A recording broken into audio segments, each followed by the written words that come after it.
The first crack of ice awakened Josephine Blackett from her restless sleep. She bolted upright in her small bed, the wool blankets clutched to her chest as another ominous groan echoed through her cabin. February 1875 had brought the harshest winter Colorado Territory had seen in decades, and for 3 days now, the snow had fallen without mercy. Josephine slipped from her bed, wincing as her bare feet touched the cold wooden floor. The fire in the hearth had died to embers hours ago, casting the one-room cabin in an eerie orange glow. She wrapped her shawl tighter around her shoulders and moved to the window, using her sleeve to clear the frost from the glass. Outside, the world had disappeared beneath a blanket of white. Snow piled against her cabin walls, reaching nearly to the windowsill. The aspens and pines that surrounded her homestead were barely visible through the still falling snow, their branches heavy with ice. "Lord have mercy," she whispered, her breath fogging the glass. She'd only moved west 8 months ago, following the death of her parents in Philadelphia. At 22, she had inherited enough money to purchase this small plot of land outside of Silverton. Independence had seemed like such a noble pursuit then, before she understood what a Colorado winter truly meant. Another crack reverberated through the cabin, followed by a deep, splintering sound that made her blood run cold. Josephine spun around, eyes darting to the ceiling where a visible sag had formed overnight. The weight of the snow pressing down was more than the cabin's simple construction could bear. She rushed to her trunk, pulling out her warmest clothes and dressing quickly. Her fingers trembled as she buttoned her coat and pulled on her boots. If the roof gave way, she would need to find shelter elsewhere, perhaps with the Wilsons who lived a mile down the valley. As she gathered a few precious belongings into a small satchel, a tremendous groan of timber filled the air, followed by a sharp crack that sent her diving to the floor. A portion of the ceiling collapsed inward, bringing with it a cascade of snow and ice that poured into her home like a frozen waterfall. Josephine screamed, scrambling backward as more snow followed, quickly burying her stove, her table, her books, everything that made up her simple life. She pressed herself against the far wall, watching in horror as the snow continued to pour through the gaping hole in her roof, filling her cabin with alarming speed. Within minutes, the snow had risen to her knees. She waded toward the door, but when she pushed against it, it wouldn't budge. The weight of the snow outside had sealed it shut. "No, no, no," she muttered, shoving harder against the unyielding door. Panic gripped her chest as she realized the snow inside the cabin was still rising, now reaching her thighs. She turned back to the window, but it too was blocked by the drifts outside. The cabin groaned again, and more timber splintered. Another section of the roof gave way, bringing more snow cascading down. Josephine screamed again as she was knocked off her feet, the freezing snow enveloping her. She flailed, trying to stay above the rapidly rising snow, but it was everywhere heavy, wet, and suffocating. "Help!" She cried out, knowing no one could possibly hear her through the howling wind and the dense forest that separated her from the nearest neighbor. "Please, somebody help!" The snow had reached her chest now, and she struggled to keep her footing. Her fingers were numb with cold, her lungs burning with each panicked breath. As the snow continued to pour in, Josephine felt a terrible certainty take hold. She was going to die here, alone, buried alive in her own home. Amos Haywood pulled his hat lower against the driving snow as he urged his mare forward. The blizzard had caught him 10 miles from town, forcing him to abandon his journey to Durango and seek shelter where he could find it.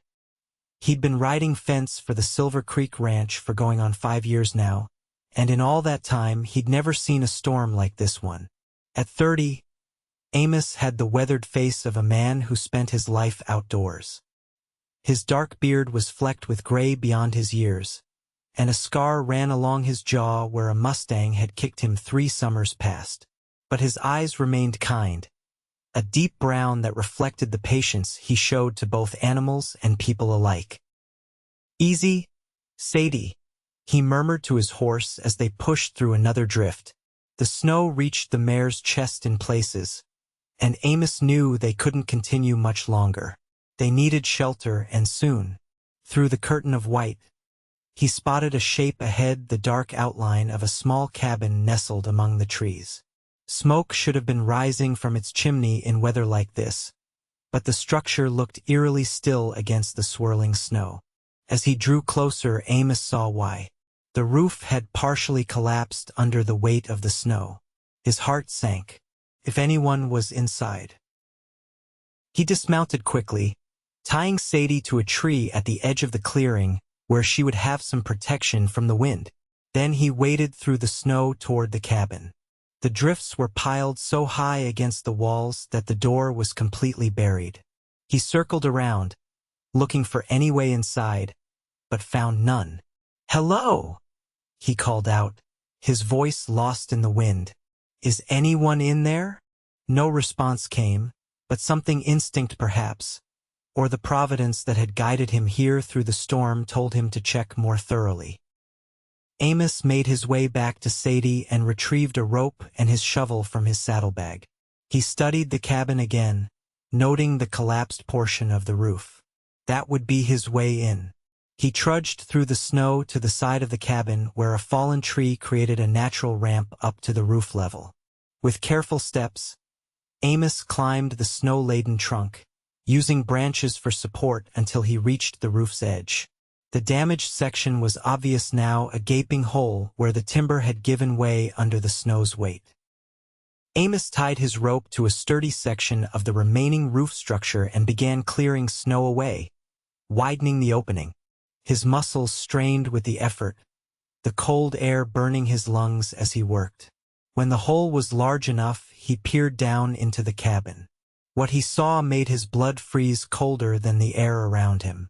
The interior was nearly filled with snow, but amid the white, he caught a glimpse of fabric, a blue shawl, and beneath it, the pale face of a woman. "Hold on," he shouted, digging with renewed vigor. "I'm coming." Amos lowered himself through the hole, dropping the last few feet into the snow-filled cabin. He landed with a soft crunch and immediately began digging toward where he'd seen the woman. The snow inside was loose and powdery, easier to move than the compacted drifts outside, but there was so much of it. His gloved hands swept aside snow until they struck something solid, an arm. He dug faster, uncovering a shoulder, then a neck, and finally a face, deathly pale with blue-tinged lips. She wasn't moving. Amos brushed the snow from her face, noting her delicate features and the dark hair that contrasted starkly with her pale skin and the white snow surrounding her. She couldn't have been much past 20, and the thought that he might have found her too late sent a spike of dread through him. "Madam?" he said, tapping her cheek lightly. "Madam, can you hear me?" When she didn't respond, he pressed his fingers to her neck, searching for a pulse. For one terrible moment he felt nothing. Then, faintly, he detected the slow, sluggish beat of her heart. She was alive, but barely. Amos cleared more snow away, freeing her upper body. Her eyelids fluttered, and a small, pained gasp escaped her lips. "You're safe, madam. Just breathe," he said, his voice gentle but urgent. "I need to get you warm."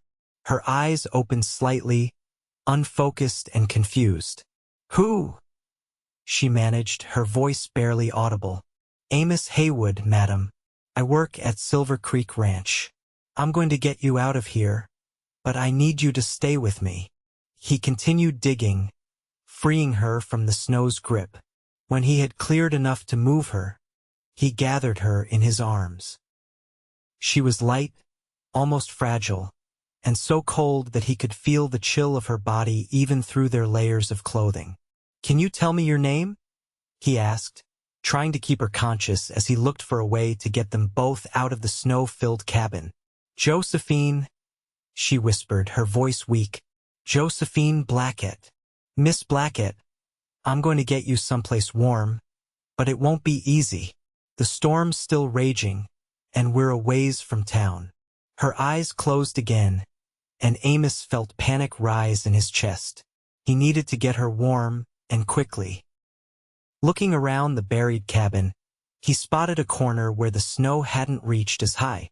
The stove there was still partially visible, and beside it, a stack of firewood that had been protected by a fallen beam. Amos made a decision.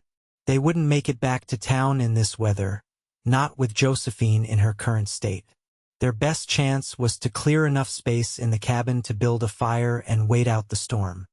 He carried her to the relatively clear corner and set her down gently, propping her against the wall. Then he began clearing snow away from the stove with renewed determination. If he could get a fire going, they might survive the night.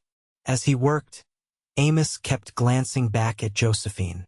Her breathing was shallow, her skin still frighteningly pale. But she was alive, and he intended to keep her that way. The stove was finally cleared, and Amos found matches in a small tin box nearby.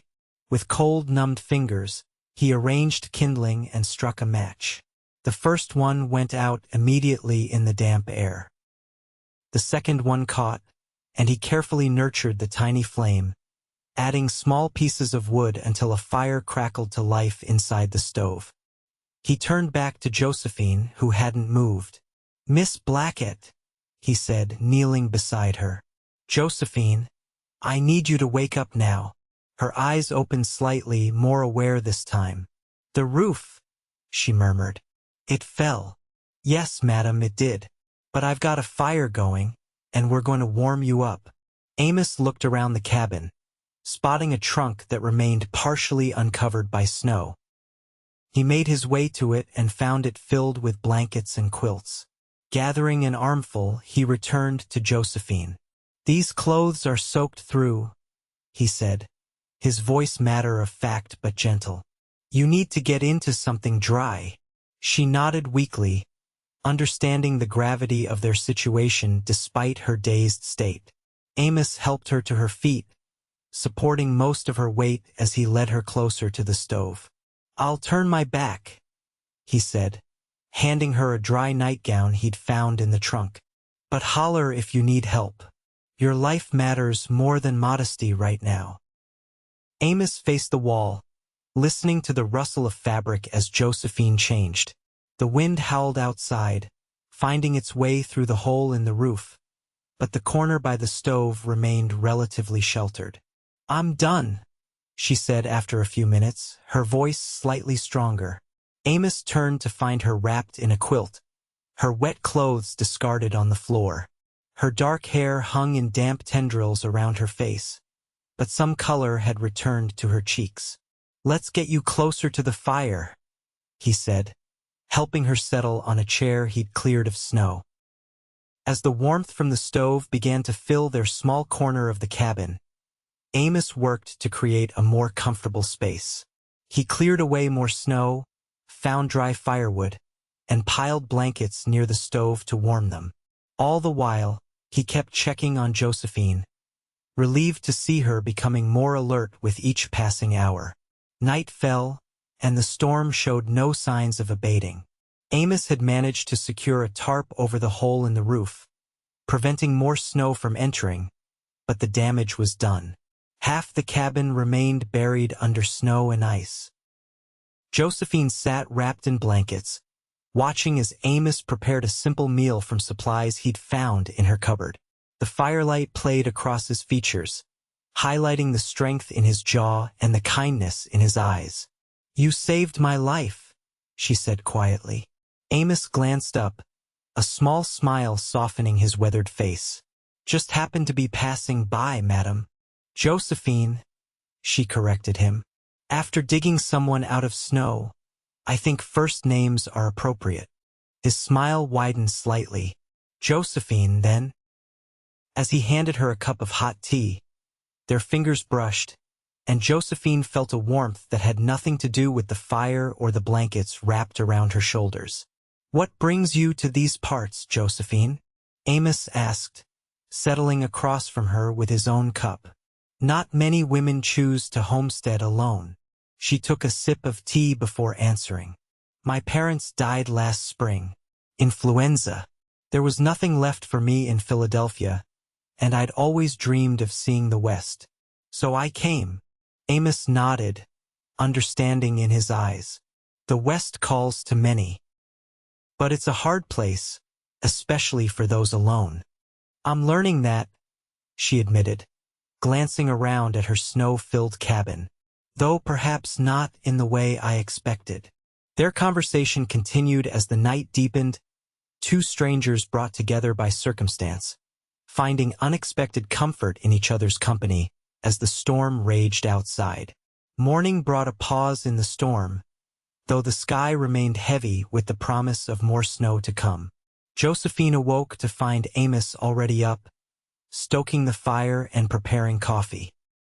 She watched him for a moment, struck by the quiet competence in his movements. "Good morning," she said, sitting up from her makeshift bed near the stove. Amos turned, a genuine smile warming his features. "Morning. How are you feeling?" "Better," she replied, surprised to find it true. The terrifying cold that had seeped into her bones yesterday had receded, replaced by a persistent ache but nothing worse. "Thank you for—" She gestured around the cabin. "All of this." He handed her a cup of coffee. "Don't mention it. Anyone would have done the same."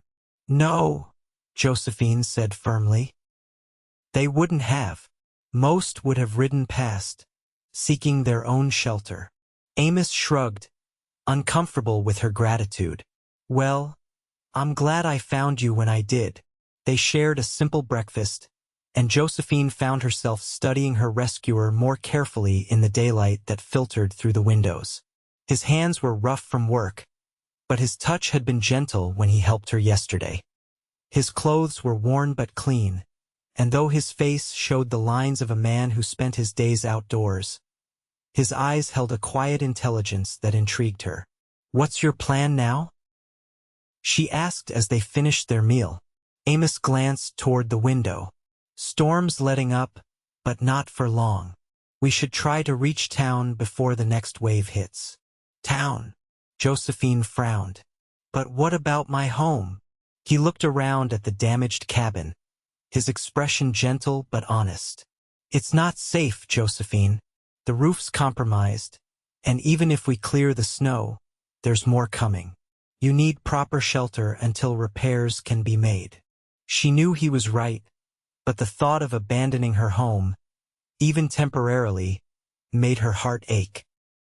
This small cabin represented everything she'd worked for: her independence, her fresh start. "I don't know anyone in town well enough to impose," she admitted. "Mrs. Abernathy runs a boarding house. She's got a kind heart, and she'll take you in." He hesitated. "And I'll come back to help with repairs when the weather clears." Josephine looked up, surprised by the offer. "You would do that?" "Of course," he said simply, as if it were the most natural thing in the world to help a stranger rebuild her home. They spent the next hour preparing for their journey. Amos dug a path from the cabin to where his horse waited, while Josephine gathered what belongings she could salvage, wrapping them carefully in oilcloth to protect them from the snow. When it was time to leave, Josephine stood in the doorway of her cabin, looking back at the snow-filled room that had almost become her tomb. A shiver ran through her that had nothing to do with the cold. "It'll be here when you come back," Amos said gently, reading her thoughts. She nodded, taking one last look before turning away. Outside, Sadie snorted and stamped her feet, eager to be moving after being tethered for so long. "She'll carry us both as far as the main road," Amos explained, helping Josephine onto the saddle before mounting behind her. "Then we can switch off walking if need be." The journey to Silverton was slow and difficult. The snow had drifted in places to heights taller than a man, forcing them to find alternative routes through the forest. Amos kept one arm around Josephine's waist, steadying her as Sadie picked her way carefully through the snow. Josephine was acutely aware of his presence behind her, the solid warmth of his chest against her back, the careful way he held her, firm enough to keep her secure but gentle enough to avoid causing discomfort. They spoke little during the journey, conserving energy for the difficult trek, but the silence between them was comfortable rather than awkward. By midday, the spires of Silverton's small church came into view through the trees. Josephine felt a mixture of relief and trepidation. She had visited town only for supplies, never staying long, preferring the solitude of her cabin to the curious stares of townsfolk. Now she would be dependent on their charity, at least until her cabin could be repaired. As they rode down the main street, heads turned to watch their progress. Silverton was still a small settlement, and newcomers were noted and discussed extensively. "Miss Blackett," called a voice, and Josephine turned to see Mr. Peterson, the general store owner, hurrying toward them. "We feared the worst when no one had seen you since before the storm." "She had a close call," Amos explained, dismounting before helping Josephine down. "Roof collapsed under the snow. Found her just in time." Peterson's eyes widened. "Lord Almighty, you're lucky Amos happened by Miss Blackett. He's the best tracker in the county. Finds folks when no one else can." Josephine glanced at Amos, who looked away, embarrassed by the praise. "I'm very grateful," she said softly. "Mrs. Abernathy still have rooms available?" Amos asked, changing the subject. "Sure does," Peterson confirmed. "Not many travelers in weather like this."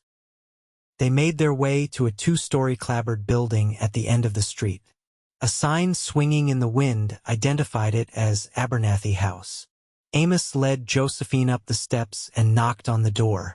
It opened to reveal a plump, gray-haired woman with kind eyes and a ready smile. "Amos Haywood," she said, her voice warm with familiarity. "Didn't expect to see you before spring roundup." "Mrs. Abernathy," Amos greeted her, removing his hat. "This is Miss Josephine Blackett. She's had some trouble with her cabin in the storm and needs lodging until repairs can be made." Mrs. Abernathy's expression softened as she took in Josephine's appearance. "You poor dear. Come in, come in. Let's get you settled with a hot bath and a proper meal." Josephine turned to thank Amos, but Mrs. Abernathy was already pulling her inside, chattering about hot water and clean sheets. "I'll check on you tomorrow," Amos called after her. "Rest well, Josephine." Then he was gone, leading Sadie toward the livery stable, and Josephine found herself swept into the warm, bustling world of Mrs. Abernathy's boarding house. The hot bath was heavenly after the ordeal of the past day, and the clean clothes Mrs. Abernathy lent her, slightly too large but wonderfully dry, felt like the height of luxury. By evening, Josephine was seated at the dining table with the boarding house's other guests. A traveling salesman, a young couple on their way to California, and an elderly gentleman who introduced himself as the town's former schoolteacher. As they ate Mrs. Abernathy's hearty stew, the conversation inevitably turned to Josephine's rescue. "You're mighty fortunate Amos found you," the former schoolteacher, Mr. Daniels, remarked. "Many wouldn't have spotted your cabin in that whiteout." "He seems to have a knack for finding those in trouble," Mrs. Abernathy added, refilling Josephine's bowl. "3 winters back, he tracked the Wilson boy for 2 days after the child wandered off. Found him in a cave, half frozen but alive. And last spring," the salesman chimed in, "he pulled my wagon out of the river when the ford washed out. Wouldn't take a penny for his trouble either." Josephine listened, fascinated by these glimpses into the character of the man who had saved her life. "He offered to help repair my cabin when the weather improves," she said. Mrs. Abernathy nodded, unsurprised. "That sounds like Amos. Came out here 10 years ago, barely more than a boy. Worked every job from mining to cattle driving before settling at Silver Creek. Keeps to himself mostly, but never turns away from someone in need. Why has he never married? The young wife asked, then blushed at her own forwardness. I only mean he seems a good man, and not hard on the eyes either. Mrs. Abernathy's expression grew thoughtful. There was a girl some years back, daughter of a rancher over in Durango. They were sweet on each other, but she took sick with mountain fever. Didn't survive the winter. How terrible, Josephine murmured, thinking of the gentle way Amos had cared for her during their night in the cabin. He's not one to wear his heart on his sleeve, Mrs. Abernathy continued. But those who know him see how it changed him. More solitary since then, though no less kind. Later, as Josephine lay in a real bed for the first time in days, she found her thoughts returning to Amos. The quiet strength he'd shown in saving her. The respectful way he'd helped her when she was vulnerable. The promise to return and help rebuild her home all spoke of a character rarely found in her experience. She fell asleep with the memory of his voice in her mind. You're safe, madam. Just breathe. Amos returned the next morning as promised, knocking on the boarding house door just as Josephine finished breakfast. Thought I'd check how you're faring, he said when Mrs. Abernathy showed him into the sitting room where Josephine waited. Much better, thanks to you and Mrs. Abernathy's care, she replied, noting how different he looked cleaned up. His hair still damp from washing, his beard trimmed neatly. Mrs. Abernathy excused herself to the kitchen, leaving them alone. A moment of awkward silence passed before Amos spoke again. I rode out to your cabin at first light. Wanted to see the damage better than we could yesterday. And? Josephine asked, trying to keep the anxiety from her voice. The north side of the roof will need to be rebuilt entirely. Storms passed for now, but the structure isn't safe. He hesitated. I spoke with Mr. Turner at the lumber mill. He can spare the materials, but it'll be a week or more before the roads are clear enough to transport them. Josephine's heart sank. A week or more of imposing on Mrs. Abernathy's kindness, of delaying her return to independence. Amos seemed to read her thoughts. I know it's not what you hope to hear, but rushing back would be foolish. Another storm could collapse what's left of the roof. I understand, she said, forcing a smile. I'm grateful for your assessment. He shifted his weight, hat in hand. If you'd like, I could take you to see it, just so you can gather any belongings we missed yesterday. The offer surprised her, but Josephine found herself nodding eagerly. I would appreciate that very much. An hour later, they were riding back toward her homestead, this time on 2 horses. Mrs. Abernathy had insisted Josephine borrow proper winter attire, and she was bundled in a heavy coat, wool scarf, and thick gloves. The forest was transformed in the aftermath of the storm. Every branch weighted with snow. The world hushed and gleaming under a clear blue sky. Under different circumstances, Josephine might have found it beautiful. How did you come to work at Silver Creek Ranch? She asked as they rode, curious about the man beside her. Amos glanced her way, then back to the trail. Drifted through these parts when I was 20. Needed work and they needed hands. Been there since. You enjoy it? A small smile crossed his face. I do. There's a freedom to it that suits me. And I've always preferred the company of horses to most people. Most people? She queried, raising an eyebrow. His smile widened slightly. Some folks are worth knowing. They rode in companionable silence after that until they reached the clearing where Josephine's cabin stood. In daylight, the damage was even more apparent than it had been during the storm. Nearly half the roof had given way, and snow still filled much of the interior. Amos helped her dismount, then tied their horses to a nearby tree. We won't stay long, he said. Just gather what you need. Inside, Josephine moved carefully through the parts of the cabin that remained accessible. She collected clothing, books, and the small keepsakes that had traveled with her from Philadelphia, her mother's cameo brooch, her father's pocket watch, a daguerreotype of her parents on their wedding day. Amos helped, lifting heavy items and reaching places she couldn't access safely. His movements were efficient but gentle, especially with items he recognized as personal.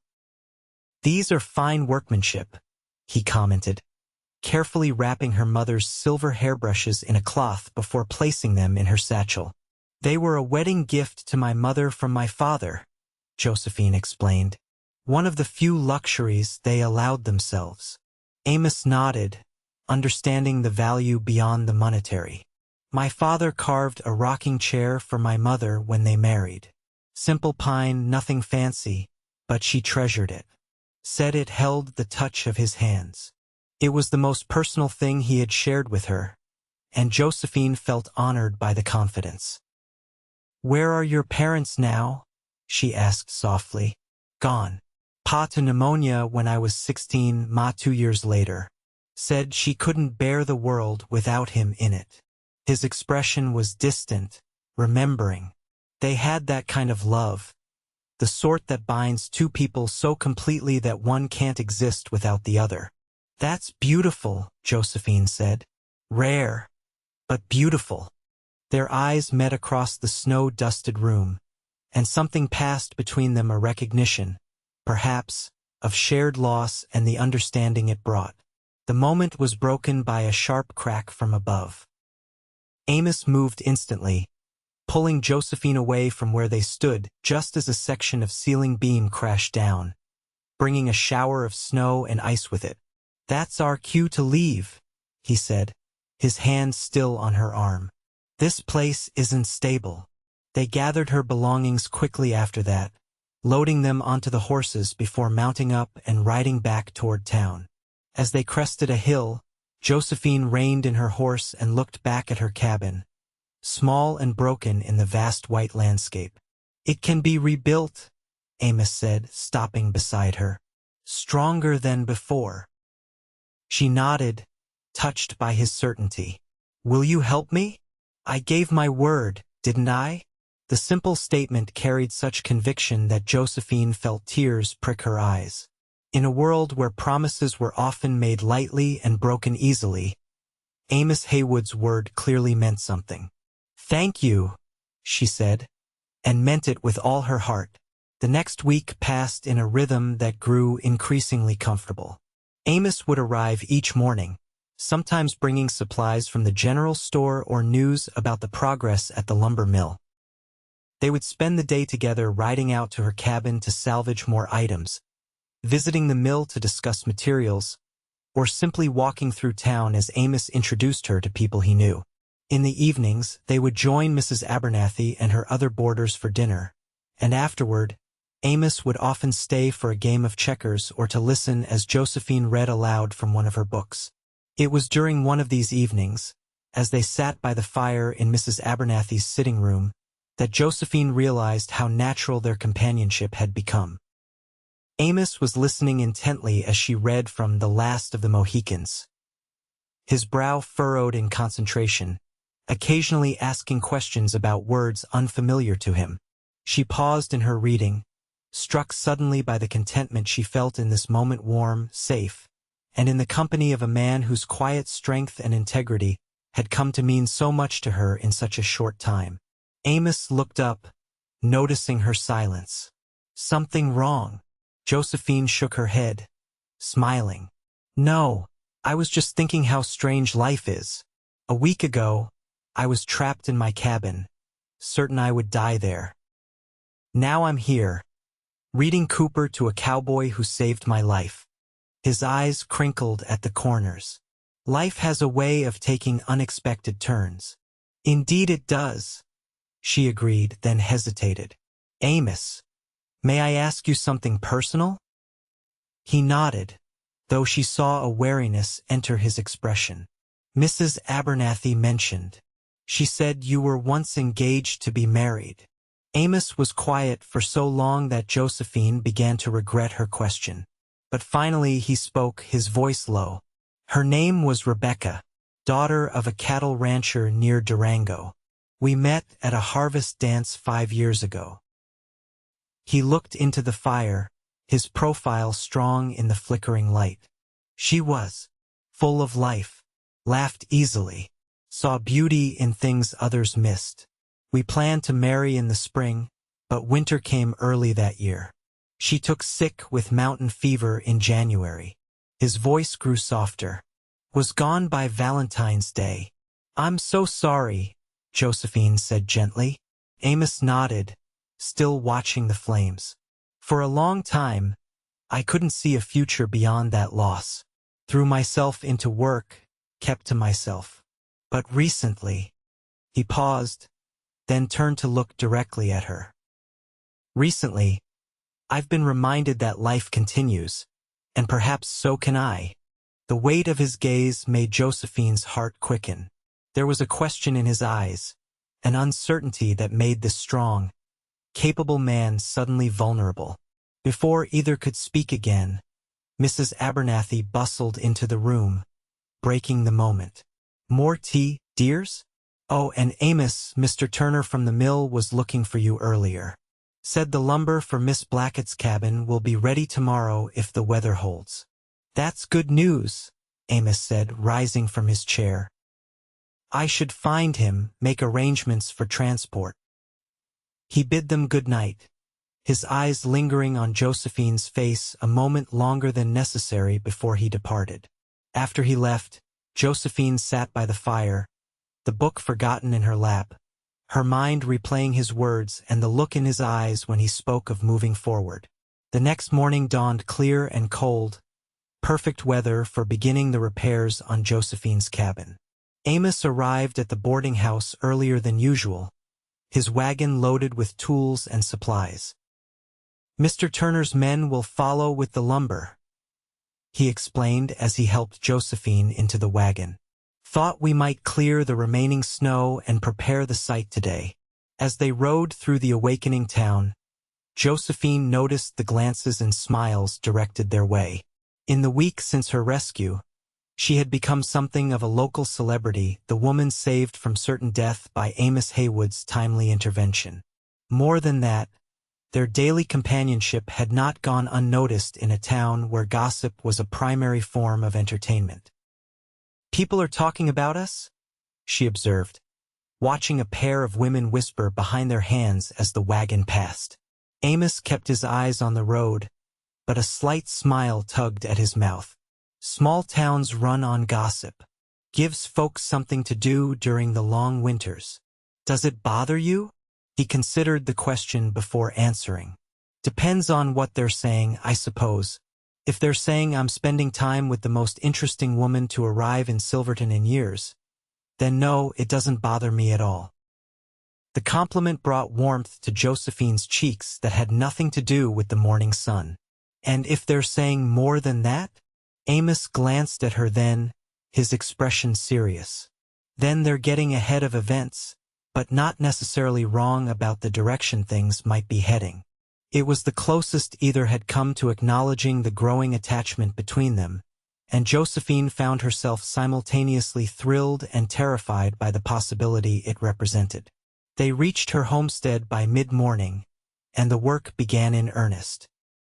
Amos proved as skilled in construction as he was in tracking, directing the lumber mill workers when they arrived and tackling the most dangerous parts of the job himself. Josephine worked alongside them, clearing debris and preparing meals for the men. By late afternoon, the damaged sections of roof had been removed entirely, and the framework for the new roof was taking shape.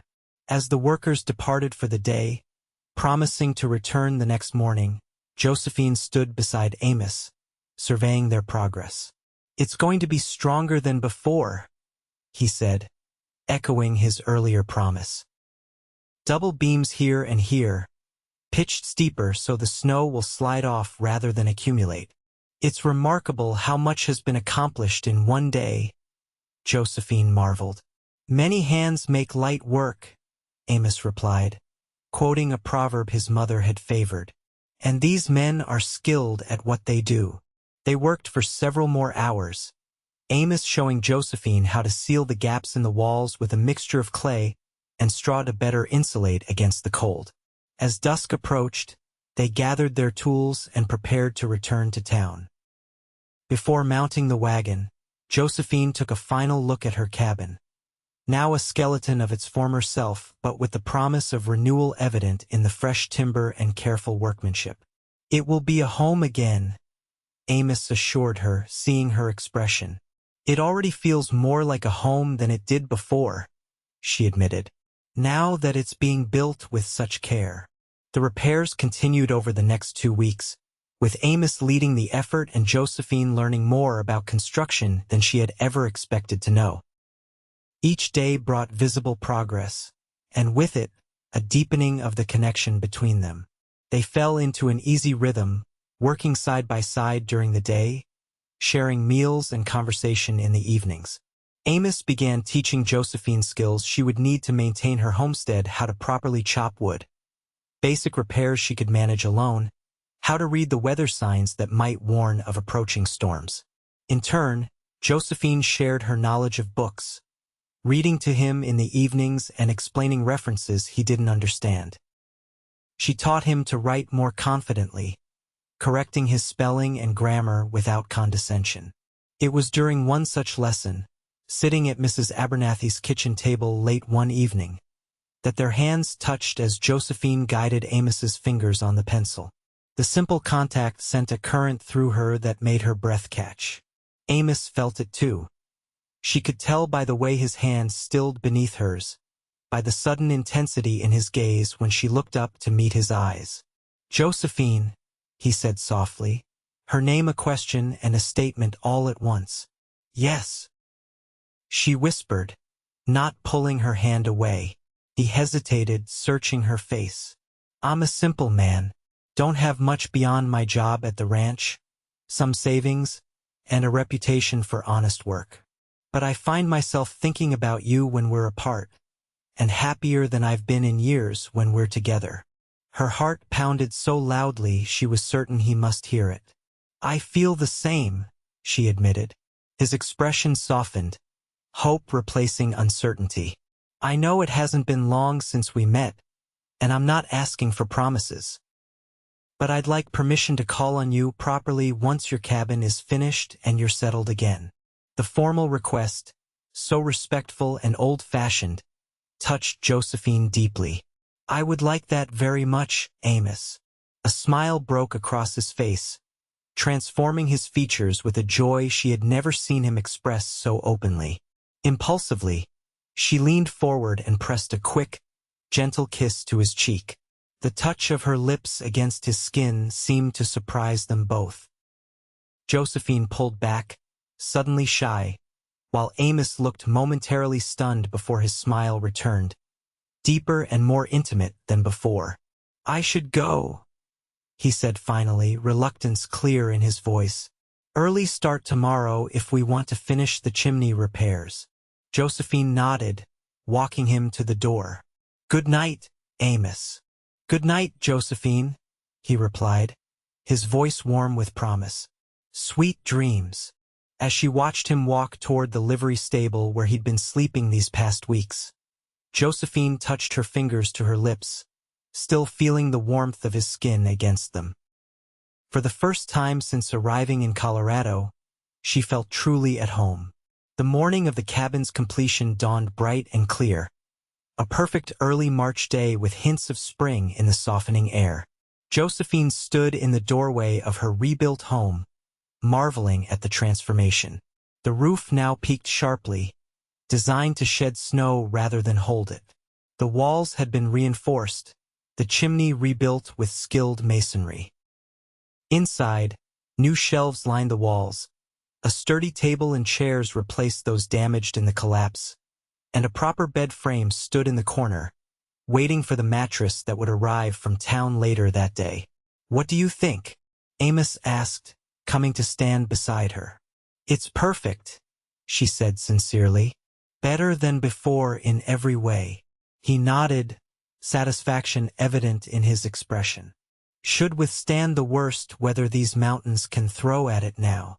The workers had already left, their job complete, leaving Josephine and Amos alone at the homestead. An awareness hung between them, an acknowledgement that with the cabin's completion, their daily proximity would necessarily change. "I've been thinking," Amos said, breaking the silence. "Silver Creek isn't far from here, for miles as the crow flies." "That's not far at all," Josephine agreed, wondering where his thoughts were leading. "No, it's not." He turned to face her fully. "Makes it easy for a man to ride over in the evenings, or on his days off." She smiled, understanding now. "I would welcome such visits." Amos took her hand, his calloused palm warm against her skin. "Josephine, I know it's been barely a month since that storm. Some might say it's too soon for what I'm feeling, but I've lived enough to know that sometimes life gives you a second chance at happiness, and only a fool would waste it." Her heart quickened at his words. "And you're no fool, Amos Haywood." "No, madam, I try not to be." He took a deep breath. "I'm not asking for your hand, not yet. That wouldn't be proper when we're still getting to know each other. But I am asking if I might court you, with the hope that in time, you might consider a more permanent arrangement." Josephine looked up at him.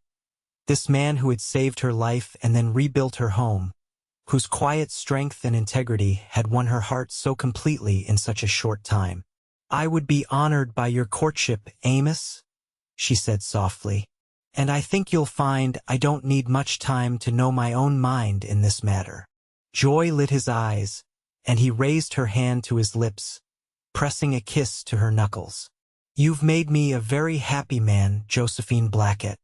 Later that afternoon, when the wagon arrived from town with the last of her belongings and the new mattress, Mrs. Abernathy climbed down, arms laden with baskets. "Housewarming gifts," she announced, pressing the baskets into Josephine's hands. "Preserves, bread, some of that tea you like." And she winked conspiratorially. "A date cake." Had a feeling there might be something to celebrate beyond just the cabin. Josephine blushed, but didn't contradict her. News traveled fast in small towns, especially news of the heart.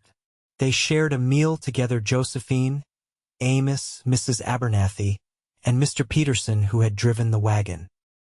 As twilight fell, their guests departed, leaving Amos and Josephine alone once more.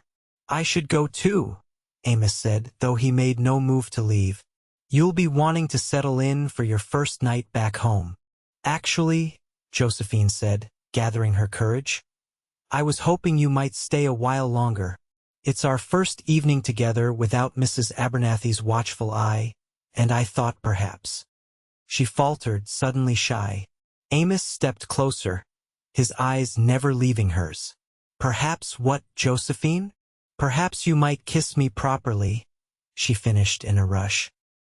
"If that's not too forward." His smile was slow and warm. "Not too forward at all."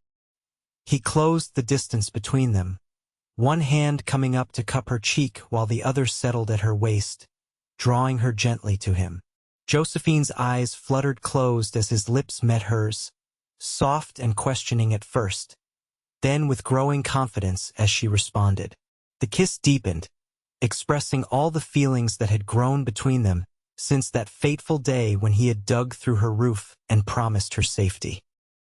When they finally parted, both were breathless, and Josephine felt as though the world had shifted beneath her feet. "I should definitely go now," Amos murmured, though his arms remained around her. "Before I forget myself entirely." Josephine nodded, reluctantly stepping back. "Will you come tomorrow? Try and stop me," he replied with a smile that made her heart skip. "I'll bring supplies for that garden you mentioned wanting to start." He kissed her once more, briefly but with promise, before mounting his horse and riding away. Josephine watched until he disappeared into the trees, then turned back to her cabin, her home filled with a happiness she had never expected to find in these wild mountains. Spring came to the Colorado mountains, melting the snow and bringing new life to the forests surrounding Josephine's homestead. With the warmer weather came changes to her routine. True to his word, Amos helped her establish a kitchen garden, turning the soil and building a fence to keep deer and rabbits from feasting on the tender shoots. He visited nearly every day, sometimes just for an hour or two after his work at Silver Creek was done, other times staying from dawn until dusk on his days off. Together, they expanded the clearing around her cabin, built a small barn for the milk cow he helped her purchase, and constructed a chicken coop that soon housed a half-dozen hens. Their courtship progressed with the same steady purpose that characterized Amos himself. Each visit brought new conversations, new discoveries about each other, and a deepening of the connection that had begun in those desperate hours during the blizzard. Josephine learned that Amos had a dry wit that emerged when he was comfortable, that he could name every star in the night sky, and that he hummed softly to himself when concentrating on detailed work. He discovered her passion for justice that had led her to teach freed slaves to read in Philadelphia, her surprisingly practical approach to homesteading despite her city upbringing, and her ability to see beauty in the harshest aspects of frontier life. By May, when the wildflowers carpeted the meadows and the aspens wore their new green leaves, their intentions toward each other were common knowledge in Silverton. No one seemed surprised. Indeed, most viewed their courtship as inevitable from the moment Amos had carried her snow-covered form into town. On a particularly fine Sunday in late May, Amos arrived at Josephine's cabin wearing his best shirt and carrying a bouquet of wildflowers. His nervousness was evident in the careful way he had combed his hair and the unusual stiffness of his posture. "These are for you," he said, presenting the flowers as she welcomed him inside. "Thought they might brighten your table." "They're beautiful," Josephine replied, arranging them in a jar of water. "What's the occasion?" Amos cleared his throat. "Thought we might ride into town for the Sunday service, if you're agreeable, and perhaps have dinner at the hotel afterward." The formality of the invitation intrigued her. They had attended church together before, but always returned to her cabin for a simple meal afterward. "That sounds lovely," she said, curious about what had prompted this change in routine. They rode to town side by side, Josephine on the gentle mare Amos had helped her select, him on his faithful Sadie. The church was full when they arrived, and more than a few knowing glances were exchanged as they took their seats. The service passed in a blur for Josephine, her attention divided between the Reverend's words and the man beside her, whose presence had become as essential to her happiness as the air she breathed. When the final hymn was sung and the congregation dismissed, they walked to the Silver Creek Hotel, where a table waited for them in the small dining room. They were halfway through their meal when Amos set down his fork, his expression suddenly serious. "Josephine, there's something I've been wanting to ask you." Her heart quickened, though she tried to maintain a composed exterior. "Yes, Amos." He reached into his pocket and withdrew a small velvet pouch. "I've been carrying this around for 2 weeks now, waiting for the right moment. But I'm beginning to think there's no perfect time, just the time you choose to take the leap." Opening the pouch, he tipped its contents into his palm, a ring, simple but beautiful, a small sapphire set in silver. "It was my mother's," he explained, voice soft with memory. "Pa gave it to her when they married, and she gave it to me before she passed, said to save it for the woman who made my heart feel whole again." Josephine's eyes filled with tears as he continued. "You are that woman, Josephine Blackett. From the moment I pulled you from that snow, something changed in me, like a part of myself I thought was lost forever had suddenly returned. These months with you have been the happiest of my life, and I can't imagine a future without you in it." He slid from his chair to kneel beside hers, the ring held between them like a promise. "I'm asking you to be my wife, to build a life with me that's as strong and true as the home we rebuilt together. Will you marry me, Josephine?" The tears spilled over now, running down her cheeks unchecked. "Yes," she whispered, then louder, "Yes, Amos, yes." He slipped the ring onto her finger, where it fit as though made for her. Then he rose and pulled her to her feet, kissing her with such tenderness that several diners applauded, while Mrs. Peterson at the next table dabbed at her eyes with a handkerchief. When they parted, Josephine saw that the entire dining room was watching them, smiles on every face. Word of their engagement would be all over town before sunset, but she found she didn't mind. Let them talk. Their happiness was too great to be diminished by gossip. They were married 3 weeks later in the same church where Amos had proposed. The entire town turned out for the occasion, filling the small building to capacity. Josephine wore a new dress of pale blue silk, ordered specially from Denver, and carried wildflowers gathered that morning from the meadow near their cabin. Mrs. Abernathy cried openly during the ceremony, while Mr. Peterson beamed with the pride of a man who considered himself instrumental in bringing the couple together. Even Mr. Turner from the lumber mill dabbed suspiciously at his eyes when Amos and Josephine exchanged their vows.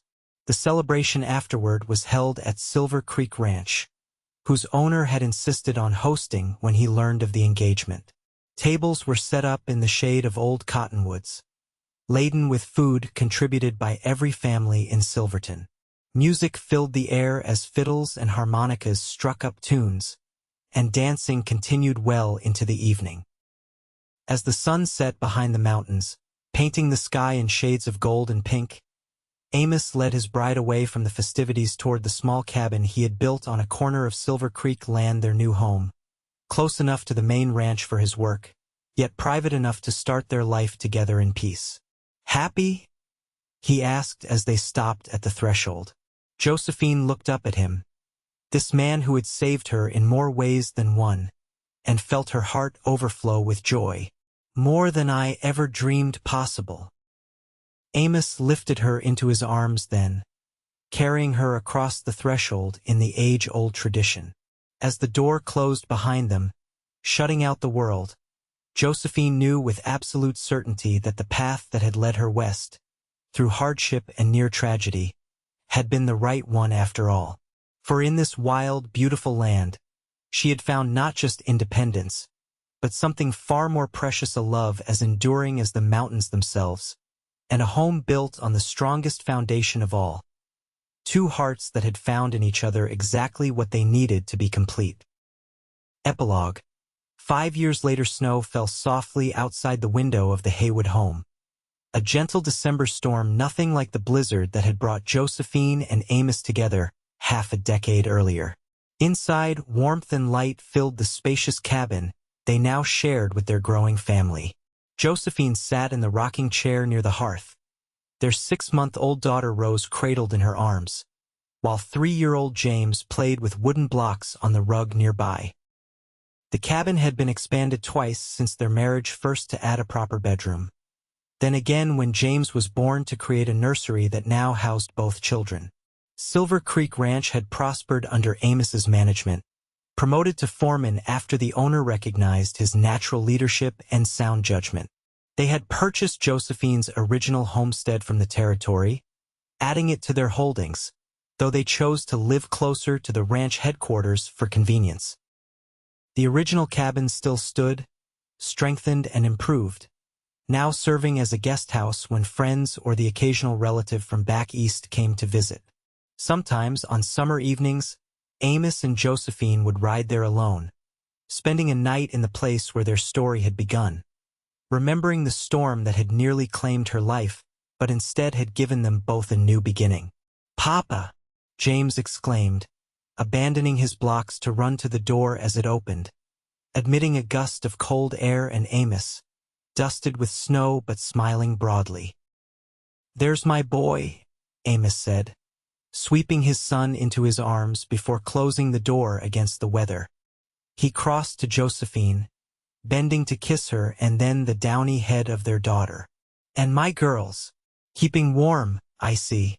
"We are," Josephine confirmed, shifting Rose to one arm so she could touch Amos's cold cheek. "But you're frozen. Come sit by the fire." As he settled beside her, James climbing immediately into his lap, Josephine studied her husband's face.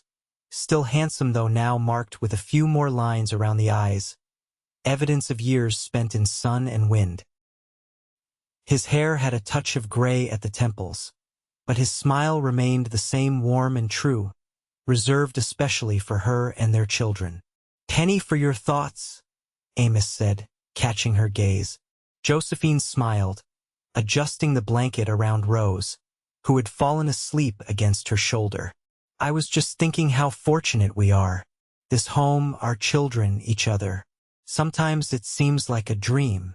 If it is, I hope we never wake up," Amos replied, the sincerity in his voice touching her deeply, even after all these years. Later, with the children asleep and the house quiet save for the crackling of the fire, they sat together on the small sofa Amos had built when Josephine was expecting James. Her head rested on his shoulder, his arm around her, both watching the flames dance in the hearth. "Do you ever think about that day?" Josephine asked softly. "The blizzard, the roof collapse?" Amos nodded, his cheek against her hair. "More often than you might expect. Not the fear or the danger, but the moment I found you. The way you looked up at me when you realized you weren't alone anymore." "I thought you were an angel," Josephine admitted with a small laugh. "Then you said those words, 'You're safe, madam. Just breathe.' And I knew you were real. The most wonderfully real person I'd ever encountered." He tightened his arm around her. "I think part of me knew, even then, that my life had changed course. That finding you was no accident, but providence." "Providence?" Josephine echoed, liking the sound of the word. "Yes, I believe that too." Outside, the snow continued to fall, not as an enemy this time, but as a gentle blanket covering their world in pristine white. Inside, surrounded by the life they had built together, Amos and Josephine Haywood watched the fire, secure in the knowledge that whatever storms might come, they would face them together just as they had that fateful day when a cowboy had dug through a snow-covered roof and found not just a woman in peril, but his own heart's salvation.